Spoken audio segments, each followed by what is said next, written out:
বিশ্বকাপ কভার করতে শ্রীলঙ্কায় আছেন সহকর্মী হাসিনুর রহমান, তার সঙ্গে আবারও যোগ দিয়ে কথা বলতে চাই।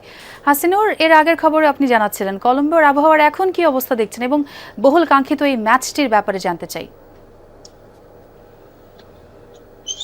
হ্যাঁ, আবহাওয়া এই মুহূর্তে এখনো মেঘলা আছে। আমি যেটা এর আগে নিউজে বলেছিলাম, আবহাওয়া পূর্বাভাসটা এখনো আছে। বাংলাদেশ সময় বিকেল 5:30 থেকে 6:30 7টা পর্যন্ত বৃষ্টির পূর্বাভাস দেয়া আছে। আমার মনে হয় নিশ্চয়ই দর্শকরা আকাশটা দেখে বুঝতে পারছে যে মেঘলা আবহাওয়া কতটা, যে কোনো সময় বৃষ্টি নামতে পারে, আবার নাও নামতে পারে, কারণ এই ধরনের ওয়েদারটা প্রায় 2-3 ঘন্টা ধরে কন্টিনিউ করছে। ক্রিকেটের স্বার্থে সবাই নিশ্চয়ই চাইবে যে আসলে বৃষ্টি না হোক এবং একটা আনইন্টারাপ্টেড ম্যাচ হোক, যে দর্শক এই ম্যাচটি ঘিরে এত আগ্রহ, এত প্রত্যাশা।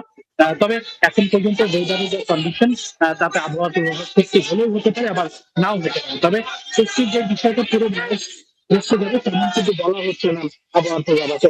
আমার কিছু নিশ্চয়ই দর্শকদের দেখতে পাচ্ছি যে দর্শকরা কি দেখবে আসলে উৎসবে মেতেছে। আমি যদি একটু সরে গিয়ে দেখাতে চাই যে পাকিস্তানের দর্শকরা আছেন, যারা তাদের দেশের জন্য স্লোগান দিচ্ছেন। আমি যদি একটু দেখাতে চাই কি পরিমাণ দর্শকের উপস্থিত হয়েছে, সবাই দেশ দূরান্ত থেকে এসেছেন। তবে একটা মজার বিষয় যে এখানে দেখুন, এখানে ভারত পাকিস্তান দুই দলের দর্শকরাই কিন্তু আছেন এবং তারা একসঙ্গে ছবি তুলছেন, দলের স্লোগান দিচ্ছেন, সবকিছু করছেন। তো খেলা থেকে পলিটিক্সটা দূরে রাখা